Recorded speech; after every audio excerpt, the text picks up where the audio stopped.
Assalamualaikum warahmatullahi wabarakatuh. Apa kabar semuanya anak-anak? Salam sejahtera. Semoga kalian semua sehat dan semoga kalian tetap diberi kelancaran dalam melakukan kegiatan sehari-hari dan proses pembelajaran. Dan yang terpenting jangan lupa semangat untuk sekolah, gapailah cita-cita kalian setinggi langit, karena keberhasilan Anda adalah sebuah kebahagiaan bagi orang tua Anda. Ya, di sini Bapak akan melanjutkan teori. Kemarin kan kita sudah membahas tentang teori pidato persuasif ya. Nah, di sini Bapak akan membahas tentang teks anekdot. Nah, yang pertama di sini Bapak akan bertanya, ada yang sudah tahu belum apa itu sih teks anekdot dan bagaimana struktur isi atau macam-macam yang ada dalam teks anekdot? Nah, jika belum tahu, sini Bapak akan menjelaskan. Teks anekdot itu merupakan cerita singkat yang di dalamnya mengandung sebuah unsur-unsur lucu dan memiliki maksud untuk melakukan kritik. Teks anekdot ini biasanya bertopik layanan publik, sosial, politik, lingkungan, dan sosial. Nah, mungkin teks anekdot ini digunakan untuk menyampaikan sebuah isi-isi tentang lucu-lucuan dalam dunia lucu, atau biasa disebut ya lawakan gitulah ya. Nah, teks anekdot ini juga mempunyai ciri-ciri, yang mana ciri-cirinya itu mengandung unsur humor atau lucu, bersifat menggelitik, membuat pembaca merasa terhibur, menampilkan tokoh-tokoh yang dekat dengan kehidupan sehari-hari atau juga orang penting, terselip kata-kata yang mengkritik atau tujuan dan cerita yang disampaikan hampir serupa dengan dongeng, dan biasanya menceritakan karakter hewan manusia seiring dengan terhubung secara umum dan terlihatnya nyata. Jadi itu bisa dikatakan itu teks ini tuh lebih mengandung sebuah unsur canda tawa, canda tawa yang dibuat oleh si pengarang untuk membuat pembacanya itu terhibur. Nah, yang dimaksud dari ciri-ciri ini tuh ya seperti kata-katanya itu bukan kata-kata formal, melainkan kata-kata lawakan, atau bisa disebut kata-kata non formal untuk mengajak atau menghibur sang pembaca agar tidak merasa bosan dan mau terus melakukan aktivitas membacanya. Kemudian struktur teks anekdot.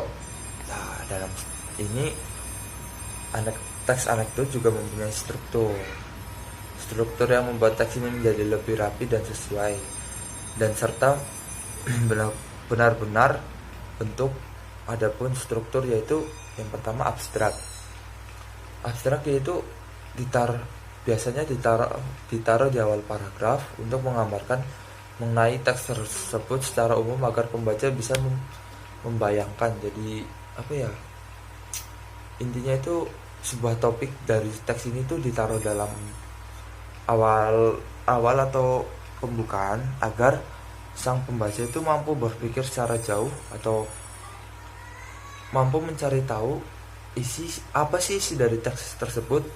Nah, ini adalah sebagai alat pemancing agar para manusia atau para pelajar itu mau membaca apa yang harusnya dibaca. Kemudian yang kedua ada orientasi di situ. Orientasinya adalah awal kejadian pada cerita atau juga biasa disebut menjelaskan pokok masalah utama, warna unik menjelaskan pokok masalah.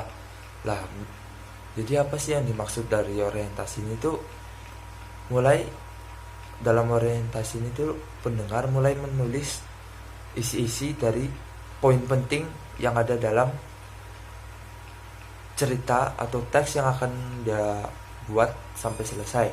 Kemudian krisis struktur yang ketiga ini adalah bagiannya menjelaskan pokok masalah utama dengan warna unik juga tidak biasa. Yang dimaksud itu jadi menjelaskan inti dari segala hayalan pembaca untuk disampaikan dengan poin-poin yang penting ini. Kemudian reaksi. Nah, reaksi ini sangat berhubungan dengan struktur krisis. Reaksi merupakan bagian yang akan melengkapi berupa penyelesaian masalah menggunakan cara-cara yang unik juga dan berbeda. Kemudian kode. Kode ini seperti halnya penutup. Kode menjadi bagian yang menutup cerita dalam teks tersebut. Jadi yang dimaksud ini seperti intinya itu teks ini itu dalam akhirnya itu menjelaskan dari awal sampai isi itu apa sih yang akan dipahami oleh pembaca dalam melakukan pembacaan teks anekdot ini. Nah, seperti itu. Kemudian kebahasan teks anekdot. Nah, kebahasan teks anekdot ini biasanya itu menggunakan pernyataan dengan keterampilan bahasa yang kreatif dan efektif, dan menyatakan kejadian atau peristiwa dan bagian-bagian menggunakan kata konjungsi. Yang terakhir menggunakan kata keterangan, waktu lampau, kata predikat, kata yang berbau perintah, dan dibuat secara beruntun atau sesuai dengan kronologis. Jadi itu kebahasan ini sangat penting dalam teks anekdot ini, agar dalam teks ini tuh sang pembaca maksud loh struktur atau urutan-urutan dari cerita yang dibuat oleh pengarang.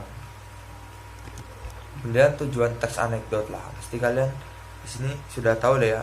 Tujuan teks anekdot itu menghibur pembaca, membangkitkan tawa para pembaca atau menghibur, sarana mengkritik atau menyindir, menggambarkan karakter atau figur dengan singkat langsung pada intinya.